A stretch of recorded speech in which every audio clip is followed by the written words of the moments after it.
Glória a Deus. Saúde os irmãos com a paz do Senhor. Amém, igreja? Por favor, pode se assentar, fiquem à vontade. Estamos na casa do Pai. É mais fácil fazer isso aqui no sábado à noite, onde está só o nosso pessoal, só a galera dos jovens, mas é um prazer estar aqui nessa noite com os irmãos. Esse domingo tem sido um domingo de bênçãos. Hoje pela manhã nós estivemos aqui também. E Deus falou conosco aqui fortemente, através dos louvores, através da palavra ministrada pelo pastor Abenildo. Mas Ele está aqui nessa noite e Ele já tem falado conosco, continuará a fazer a obra dEle nas nossas vidas, nas nossas casas, para as nossas famílias. Você está alegre com o Senhor, Jesus? Você está alegre com o Senhor, queridos? Então agradeço ao Senhor pela oportunidade. Eu quero agradecer ao meu pastor Oséias Viana, pela oportunidade, pela confiança, a essa igreja que com tanto carinho e com tanto amor tem acolhido a mim e a minha família. Graças a Deus nós nos sentimos em casa aqui, né, irmãos? As meninas chegam, já vai no colo de um, no colo de outro, e conversa com um, conversa com o outro. Para chegar da portaria, sentar ali, pastor Eliane, se está no meio do culto, vai, acelera, vamos, não precisamos pegar lugar, senão não vou perder o lugar. Mas eu agradeço a Deus, irmãos, por esse sentimento de família que essa igreja tem. Esse sentimento, não, como nós já dissemos aqui várias vezes, né, não é só no nome, mas nós carregamos essa questão de família mesmo para nós.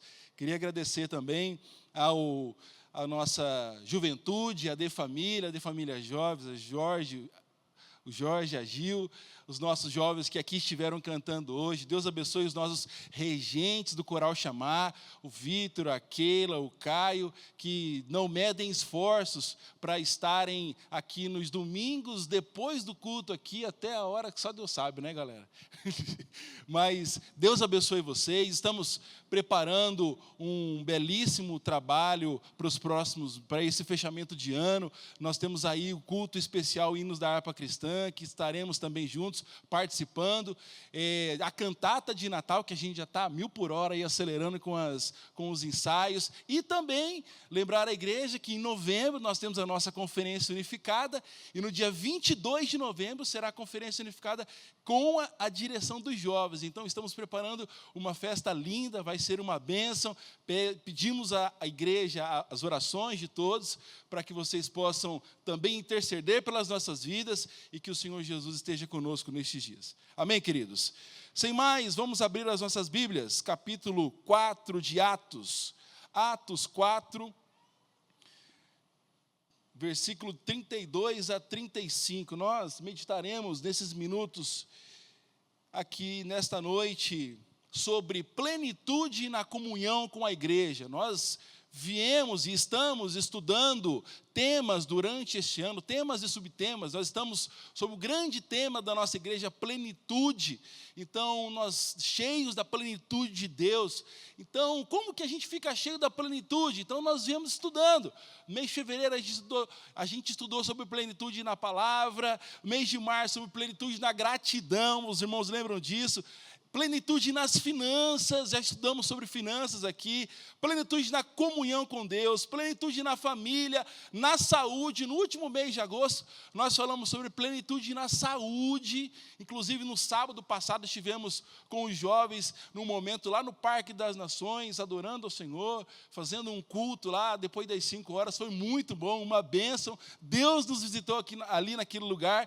Relembrando, né, gente, nós precisamos exercitar, nós precisamos sair desse comodismo. A Cris aí aqui pregou para a gente no sábado à noite sobre como nos alimentar melhor, como dormir melhor, para que a gente tenha realmente plenitude em saúde. Mas, irmãos, nós sabemos que nós seres humanos, nós cristãos, nós não funcionamos como um computador, né? Como um programa de computador, que você baixa no computador, fez um download, e aí nunca mais vai precisar fazer download daquilo ali. Nós, cristãos, nós precisamos ser abastecidos diariamente com essas palavras. Se nós estudamos lá em fevereiro sobre a plenitude da palavra, em que nós vimos como ler a Bíblia, como fazer devocionais, como estudar mais a fundo, sistematicamente a Bíblia, lá em fevereiro, mas, já fiz o download dessa plenitude aqui, está completo, próximo. E aí, infelizmente, nós não funcionamos assim. Nós temos que fazer isso diariamente. Então nós temos que trazer, a igreja tem que trazer consigo, olha, eu preciso melhorar na minha leitura diária da Bíblia, eu preciso melhorar em plenitude com a minha família, eu preciso melhorar na plenitude da saúde. A academia, ela está lá diariamente. Se eu pagar o mês, só for 1, 2, está kit, está pago, está tranquilo, não vou ter o mesmo resultado se eu fosse todo dia. Então nós precisamos, irmãos, todos os dias, como disciplina espiritual, nos atentarmos para a leitura diária da Bíblia, para a oração, para o jejum, para a meditação na palavra, para que o Senhor possa assim diariamente completar os downloads na nossa mente e no nosso coração. Amém, queridos? Aleluia! Como nós viemos estudando esses subtemas, de plenitude, chegamos no mês de setembro com plenitude na comunhão com a igreja. E queridos, como não lembrar e como não falar de plenitude em comunhão com a igreja, se nós não falarmos sobre a igreja primitiva, a igreja de Atos dos Apóstolos. E nós vamos ler agora no capítulo 4, versículo 30, a partir do versículo 32, olha só. E era o coração daqueles que criam, e ninguém dizia que coisa alguma do que possuía era sua própria, mas todas as coisas lhes eram comum. E os apóstolos davam com grande poder testemunho da ressurreição do Senhor Jesus, e em todos eles havia abundante graça. Não havia, pois, entre eles necessitado algum, porque todos os que possuíam herdades ou casas, vendendo-as, traziam o preço do que fora vendido e os depositavam aos pés dos apóstolos. Como eu disse aqui, como nós falarmos de plenitude na comunhão com a igreja sem falar dessa igreja que estava se formando, dos primeiros cristãos. Nós precisamos aprender alguns princípios e os ensinamentos que ela nos deixou. Nós entendemos que os tempos são outros, o mundo é outro, as pessoas mudam, não adianta a gente replicar o mesmo modelo, o mesmo modo e trazer para hoje em dia, não. Vou ter que vender os meus carros, vender as minhas casas, vamos viver em comunidade, vamos viver... Não, a gente sabe disso, que não é esse sentido de ser aplicado a mesma forma, mas nós precisamos aprender com aquela igreja, com os seus princípios e com os ensinamentos que ela nos deixa. O texto que a gente leu agora, inicialmente relata o dia a dia dos primeiros cristãos, dos relacionamentos que eles tinham, da sua convivência como irmãos, que dividiam tudo e que tinham tudo em comum. Nós lemos aqui que não havia necessitado no meio dos irmãos. Não havia ninguém que padecesse no meio dos irmãos. O método que eles faziam era justamente o que a gente leu. Vendiam propriedades, viviam em comunidade, viviam todos juntos ali quando alguém sentia alguma dificuldade. É lógico, eram menos pessoas, mas a Bíblia daqui a pouco vai nos trazer novidades para isso aí. Nós podemos então basear essa igreja primitiva, essa primeira igreja, os primeiros cristãos, numa estrutura com algumas colunas. Nós lembraremos fácil de colunas aqui na nossa igreja, né? A gente passa ali na rua Benjamin Constant, aquele monte de coluna do nosso novo templo, graças a Deus. Já, queridos, nós estaremos lá adorando o nome do Senhor Jesus, todos juntos, aleluia. Então nós eu elenquei alguns fundamentos, algumas colunas que baseavam a igreja primitiva, no sentido de que ela, como estavam se estruturando e como ela cresceu. Primeiro, houve o impulsionamento do Espírito Santo, e eu já volto nesse ponto aqui. Segundo, houve sinais e maravilhas feitas pelos apóstolos através da ação do Espírito Santo. E terceiro, a disponibilidade dos irmãos que ali estavam. Quando nós falamos de impulsionamento do Espírito Santo, né?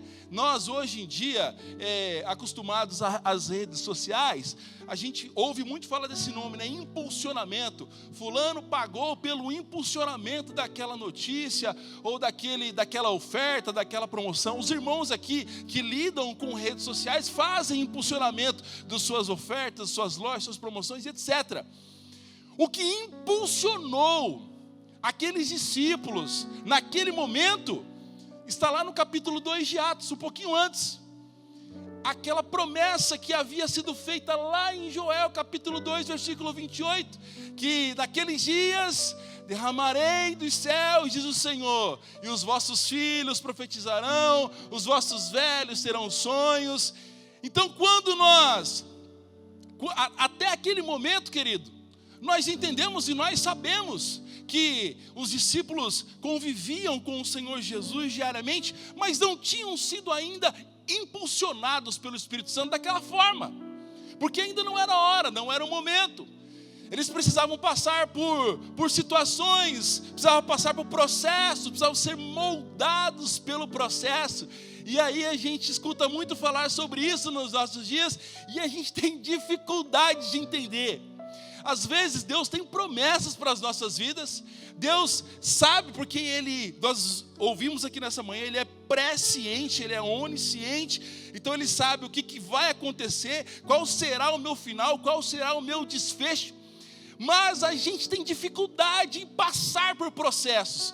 Mas nós temos que entender que o que precisa mudar não são as situações, não são as coisas que estão ao meu redor, mas precisa me mudar para que eu possa alcançar as promessas do Senhor. Aleluia!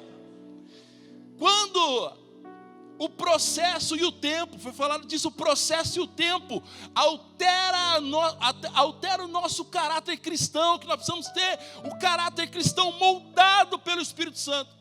E aqueles discípulos passavam por isso. Eles não podiam simplesmente, quando Jesus estava ali, e Ele fala sobre isso, né? Olha, o noivo ainda está com vocês, cara. Vocês não precisam fazer jejum agora. Agora o noivo está com vocês. Aproveitem a presença do noivo. Só que o noivo morre, Jesus morre. Passados 3 dias, Ele ressuscita. E a Bíblia nos diz que Maria Madalena vai ao encontro do túmulo, vê aquele túmulo vazio, a pedra rolada, vem 2 discípulos atrás e fala: olha, já está vazio, roubaram o corpo do mestre. E os discípulos, o mais aguçado, mais enérgico, Pedro já entra dentro para ver o que tem lá, se tirou, se não tirou, o que aconteceu com aquele lugar, cadê o corpo de Jesus? E a Bíblia fala que ele encontra ali algumas situações, e ele sai, e Maria Madalena ali chorando, e agora o que nós fazemos? E aí foi quando Jesus vem ao encontro dela e fala: Maria, o que você está procurando? Ô Senhor, se foi o Senhor que levou o corpo do meu Jesus, fala para mim onde que está, eu vou lá buscar, eu trago de volta, eu só não quero o problema, mas eu preciso do corpo dele. E aí Jesus chama pelo nome Maria, ela ouve, e aí ele é descoberto os seus ouvidos, ela fala: Jesus, Rabone, ressuscitou, aleluia. Ele ressurreto passa a estar com os discípulos por alguns dias. A Bíblia nos diz que por 40 dias Jesus fica ali aparecendo de vez em quando a eles, ainda lhes ensinando algumas coisas que eles precisavam. Nesse momento, nesse período, nós vemos aquela cena de Pedro na praia ali, comendo peixe com Jesus, e Jesus pergunta para ele: Pedro, você me ama? Eu te amo, Senhor. Boa, apacenta minhas ovelhas. Pedro, oi Senhor, você me ama? Amo, Senhor. Apacenta minhas ovelhas então, Pedrão. Continuam comendo mais alguma coisa, e a terceira pergunta, porque ele tinha negado 3 vezes, ele tinha que afirmar 3 vezes, aleluia. E aí quando Jesus pergunta para ele, Jesus pergunta para ele: Pedro, você me ama? A Bíblia diz que Pedro se entristece dentro de si e responde uma resposta, aí sim, uma resposta autêntica e verdadeira: Senhor, o Senhor sabe que eu te amo, aleluia. Então, Pedro, você apacenta as minhas ovelhas, aleluia. E ali o caráter dele vai sendo moldado. O caráter dele vai sendo transformado, a vida dele vai sendo transformada por aqueles momentos, por aqueles encontros com o Senhor Jesus. Nesses 40 dias ainda, Jesus encontra os discípulos, só que Tomé não estava, lembra dessa história? E aí quando os discípulos falam para Tomé, Tomé, Jesus ressuscitou, cara. Ressuscitou? Eu só acredito se eu encostar a mão, encostar o dedo nas feridas e o dedo do lado assim, porque eu não acredito não. Você não acredita? Beleza, Tomé, fica tranquilo, vai acontecer uma hora. Eles estão numa sala, de repente Jesus aparece, e a primeira coisa que Jesus fala, Pai seja convosco, todo mundo se alegra, e Jesus já vira para Tomé e fala, e aí Tomé, vem cá, pega o dedo, coloca aqui na minha mão, vê se sou eu de verdade. Pega o dedo, coloca aqui, ó. E aí, queridos, Jesus faz uma promessa que é para mim e para você. Você não creu, infelizmente, mas bem-aventurado aqueles que creem sem ver, aleluia! Estamos aqui hoje, queridos, não ouvimos com os nossos próprios olhos, como nós vimos os nossos irmãos, mas nós o sentimos, nós podemos tocá-lo pela fé, podemos sentir a presença do Senhor Jesus nas nossas vidas, no nosso dia a dia, Ele está conosco, aleluia! E essa era a promessa, que Ele estaria conosco até a consumação dos séculos. Quando Jesus ressurreto, Jesus vai para os céus, os 120 discípulos voltam, ficam ali no cenáculo reunido. A Bíblia nos diz em Atos 2 que um vento veemente cobre aquela casa e eles veem línguas repartidas como os de fogo. E de repente, do nada, começam a falar em outras línguas, em línguas estranhas. E é engraçado, e eu aprendi aqui nesta igreja, numa pregação do pastor Eliel Silva, que eles não receberam o Espírito Santo aí, eles foram batizados, eles nesse momento, eles falaram em outras línguas. Mas lá em João 20, do 19 ao 23, se a mídia puder, por favor. Chegada, pois a hora, pode passar para o próximo. De sorte que os discípulos se alegraram vendo o Senhor, pode passar o 21. Disse-lhe Jesus, outra vez, Pai seja convosco, assim como o Pai me enviou, eu também vos envio a vós. 22. E havendo dito isto, assoprou sobre eles e disse-lhes, recebei o Espírito Santo. Eles já tinham recebido o Espírito Santo. O Espírito Santo já morava neles, já estava com eles. Mas lá em Atos 2, é a manifestação com o falar em outras línguas. E por isso que nós, pentecostais, nós cremos no batismo com o Espírito Santo, com o falar em outras línguas. Chama aqui à frente os irmãos, fui batizado com o Espírito Santo, falou em outras línguas. É a proeminência, é a evidência de que o Espírito Santo está na vida daquela pessoa. E agora revestido, ele pode sim fazer ainda mais a obra do Senhor, aleluia. Eles então são impulsionados por essa visita e por essa presença do Espírito Santo agora falada. Eles são enviados, eles são encorajados pelo Espírito Santo. Tanto é que naquele momento eles estavam ali falando em outras línguas. A Bíblia diz que as pessoas que estavam em Jerusalém para a festa de Pentecostes eram judeus que moravam em vários outros lugares do mundo. E essas pessoas ouviam os discípulos dizer, cada um na sua língua, e eles se maravilhavam e diziam, mas esses caras aí não são galileus? Ou seja, são sem estudo. Não tem nem berço, sabe? Eram como indigentes na nação de Israel. Os galileus eram os menos favorecidos. E eles usam essa expressão. Esses caras aí não são galileus, estão falando em língua que a gente pode entender no nosso idioma. A Bíblia cita todas as regiões do mundo de onde eles vieram para ouvirem as maravilhas do Senhor através do Espírito Santo falando na boca dos discípulos, aleluia. E ali, naquele momento que eles são afrontados por uma turma, falar, vocês aí já estão embriagados, já estão bêbados, eles já usaram vinho até não querer mais. Pedro se levanta então, impulsionado pelo Espírito Santo, fala, varões, Isso aqui que vocês estão pensando que é vinho, não é não, são 9 horas da manhã ainda. Isso aqui é o cumprimento da promessa feita lá ao profeta Joel, quando ele disse que o Espírito Santo visitaria os filhos e os filhos dos seus filhos. E aí Pedro, querido, faz uma mensagem linda falando sobre a morte de Jesus, que as pessoas, que os rabinos, que a classe religiosa mandante da época matou Jesus, mas que Jesus não tinha ficado no túmulo, Jesus tinha ressuscitado, assim como Davi tinha profetizado nos Salmos, ele ressuscitou, aleluia, aleluia, ressuscitou. E aí Pedro, tomado, impulsionado pelo Espírito Santo, faz aquela mensagem, e aí as pessoas olham para ele assustados, e dizem assim, beleza, o que a gente faz mediante tudo isso? Creem no Senhor Jesus, sejam batizados para arrependimento dos seus pecados, e vocês serão transformados pelo poder de Deus, assim como nós somos transformados, aleluia. A Bíblia nos diz que com sinais e maravilhas a igreja primitiva crescia. A igreja primitiva não parou naquele momento.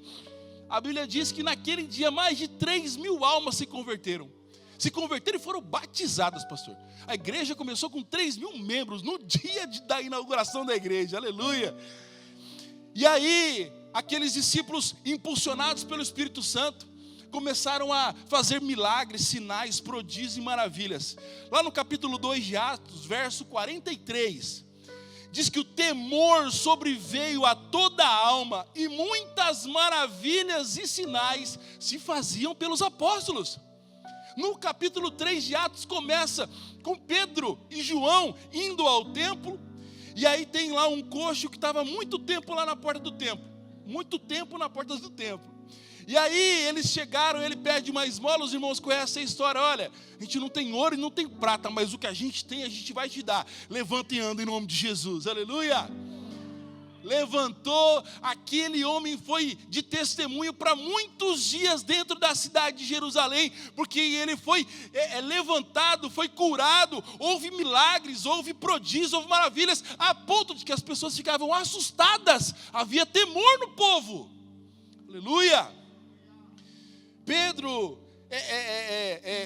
depois dessa situação, vai ao encontro ao Sinédrio novamente, eles pegam ele ali, para que ele possa dar explicações daquilo, e eles passam uma mensagem para Pedro, olha, você não pode falar mais o nome de Jesus, Jesus já morreu, vocês não podem falar o nome de Jesus, estamos dando uma ordem, Pedro, nós somos o Sinédrio, nós somos a classe mandante aqui, você não pode, nós matamos Jesus, um recado direto e reto, não fala mais o nome de Jesus. E aí Pedro, já não abusado, mas agora ousado, porque é a diferença, né? Abusado e ousado. Ele foi abusado quando ele falou para Jesus, o senhor não vai morrer não, cara, nem que eu tenha que entrar na frente com a espada, mas o senhor não vai morrer. Abusado. Jesus repreendeu, ele falou, para trás de mim, Satanás, você está por fora. Agora quando Pedro fala para o Sinédrio, olha, convém eu obedecer mais a Deus do que aos homens, aleluia,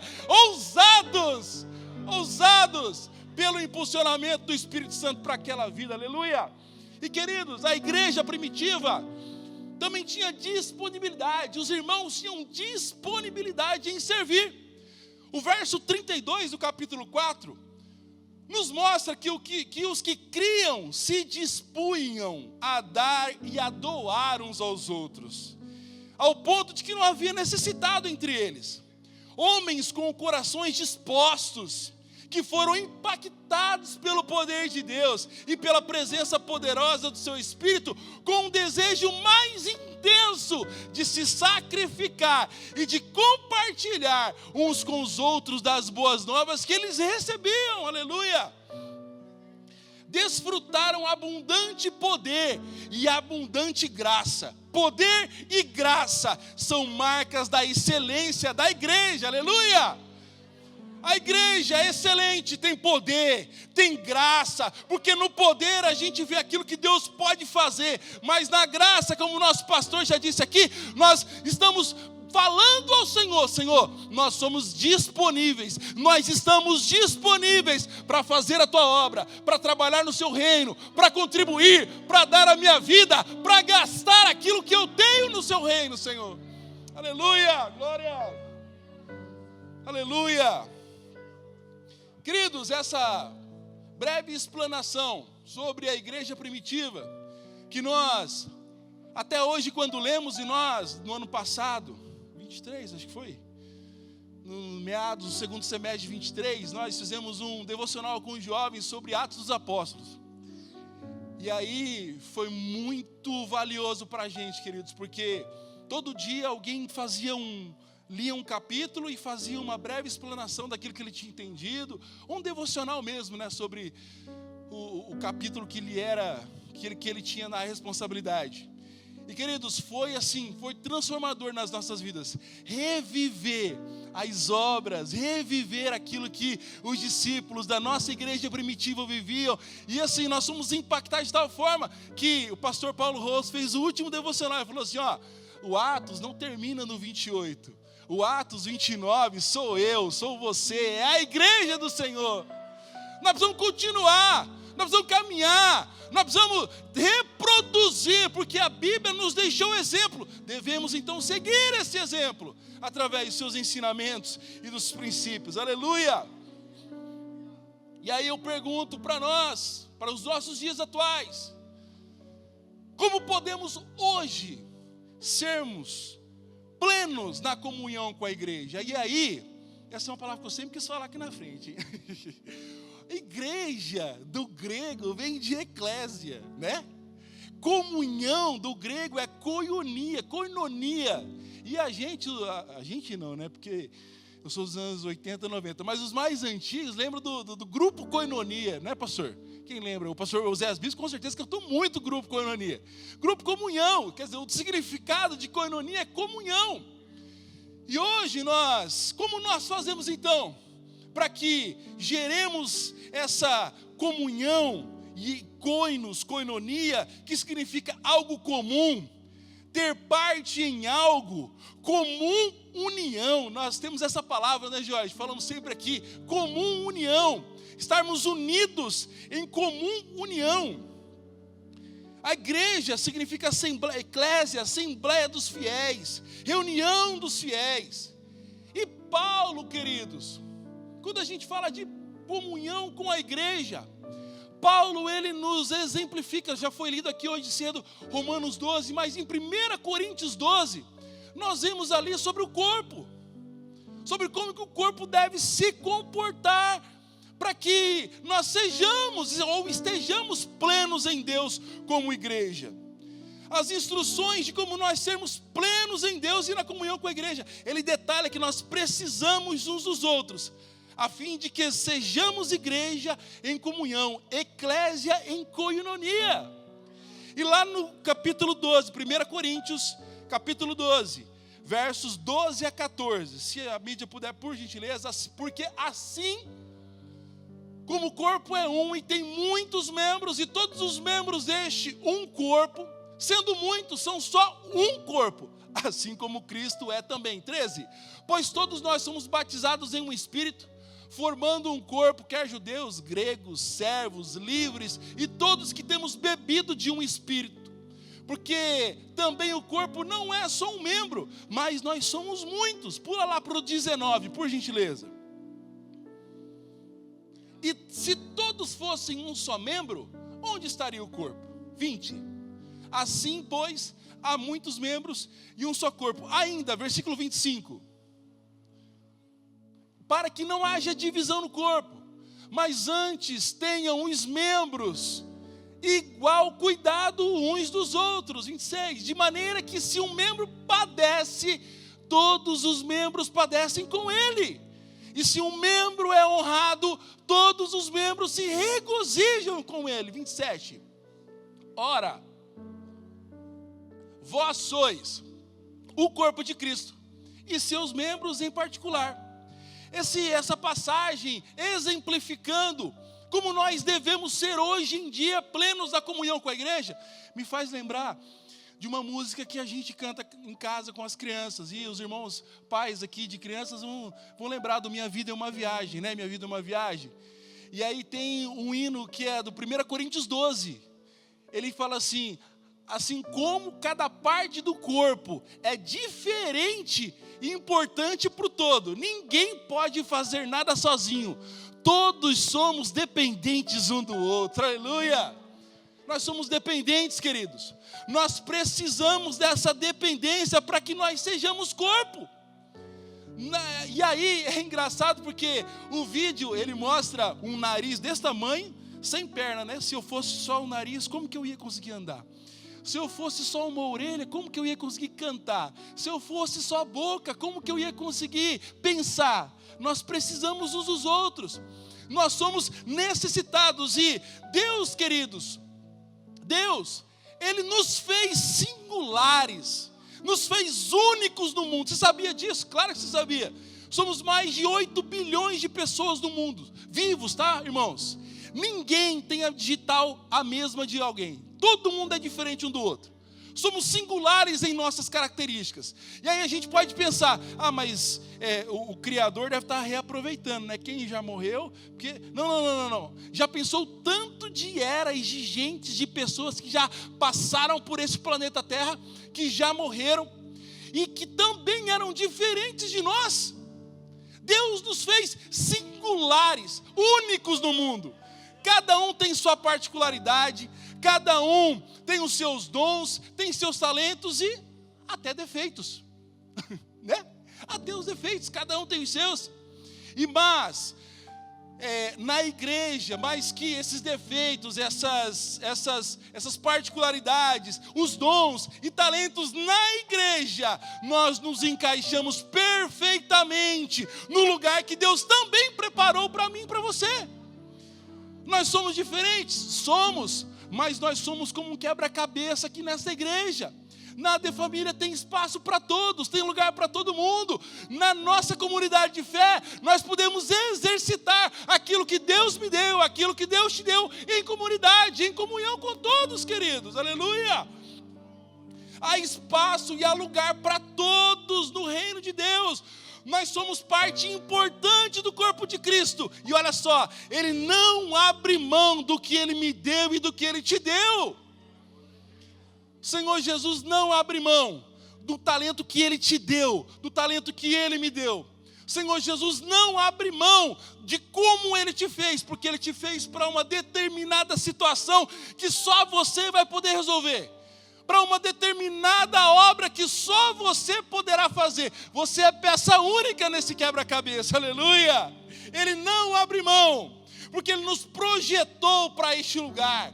Ele nos projetou para esta casa, até que estejamos prontos, aleluia, para o grande dia da vinda do Senhor na terra, aleluia. Ele nos quer prontos, Ele nos quer preparados. E quando nós caminhamos em direção ao nosso propósito como igreja, partilhando dos princípios, partilhando dos ensinamentos que Ele nos deixou na Bíblia, nós caminharemos com mais afinco, com mais alegria, com mais cordialidade, com mais compaixão, com mais comunhão para a terra que nos aguarda, que é os céus, aleluia. Nós somos seres espirituais, vivendo experiências carnais, materiais. O Senhor Jesus nos fez para o céu. O Senhor Jesus nos fez para um lugar. Mas enquanto estivermos aqui, queridos, devemos nos gastar. Devemos nos render à obra dEle. Devemos nos trazer para este lugar, para o reino, para a causa do Senhor, para que o nome do Senhor Jesus seja glorificado nas nossas vidas. Aleluia! Tenhamos como base a nossa igreja primitiva, está lá em Atos dos Apóstolos, que nós meditamos aqui nesses momentos, para que sejamos cheios do Espírito Santo, para que os milagres e as maravilhas que lá aconteciam, possam acontecer hoje aqui também. Você crê, querido? Aleluia! Que haja, queridos, disposição nas nossas vidas, disposição em nossos corações, para servirmos aquele que nos criou, para servirmos aquele que nos deu a vida, que nos deu dons, talentos, como diz o hino, os dons e talentos são para te servir, Senhor, aleluia, glória a Deus, para que haja disposição em nós, e que tenhamos realmente eclésia em coinonia, a igreja em comunhão, para que eu e você possamos ser abençoados pelo Senhor Jesus. E para finalizar, queria que projetasse para nós João 13:33. João 13:33. 34, desculpe. Um novo mandamento vos dou, que vos ameis uns aos outros, como eu vos amei a vós, que também vós uns aos outros vos amei. E os 35 para a gente fechar com chave de ouro. Nisto que? Amar uns aos outros. Jesus acaba de dar um ensinamento. Jesus acaba de dizer, olha, que vocês amem uns aos outros, assim como eu vos amei, que vocês amem uns aos outros. Que vocês cuidem uns dos outros, que vocês andem juntos uns dos outros, que vocês cuidem uns dos outros, nisto, cuidando, amando, trazendo para perto, nisto todos conhecerão que sois meus discípulos, se vos amardes uns aos outros, aleluia! Como o mundo conhecerá que essa igreja anda em coinonia, que essa igreja anda em comunhão? Quando nós nos amarmos uns aos outros, quando nós passarmos ou continuarmos a cuidar uns dos outros, quando o Senhor Jesus encher os nossos corações de amor para com os que estão aqui e para os que estão chegando e para os que estão lá fora, Ele fará com que nós sejamos conhecidos através do amor que Ele nos deu e que Ele nos dá. Fique de pé, igreja, aleluia!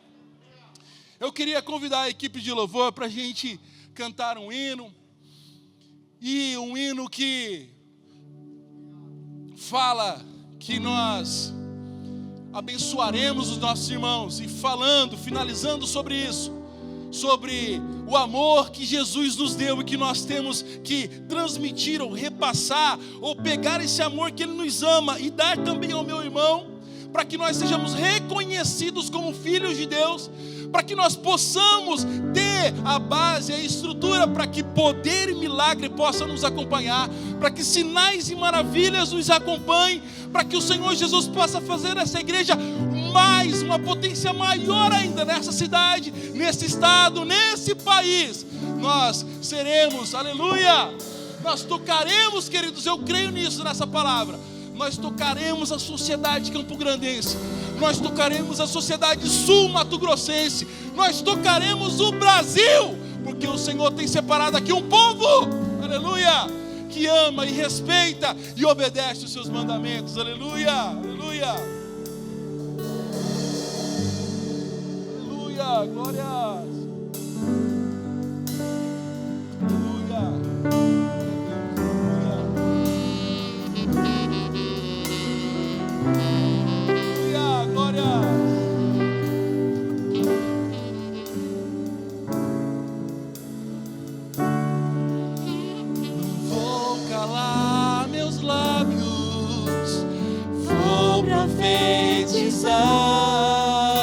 manifestar a graça e abençoar quem Deus quer libertar. Cante, não vou calar meus lábios, aleluia. Não vou calar meus lábios, profetiza. Vou profetizar, manifestar a graça que já foi falada aqui nessa noite, aleluia. E abençoar quem Deus quer libertar. Então profetiza. Sobre sua vida vou profetizar, nenhuma maldição te alcançar. Sobre sua vida nós profetizaremos. Sobre sua vida vou profetizar, nenhuma maldição te alcançar. Olha só o que eu sei. Sei que Deus tem pra ti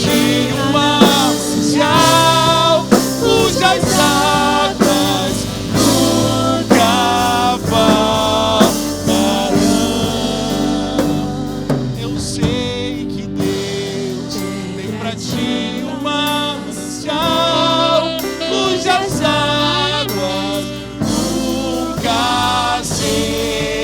Sobre sua vida nós profetizaremos. Sobre sua vida vou profetizar, nenhuma maldição te alcançará. Sobre sua vida vou profetizar, nenhuma maldição te alcançará. Sei que Deus tem pra ti uma manancial, cujas águas nunca faltarão. Deus abençoe a igreja, agradeço a oportunidade, em nome de Jesus.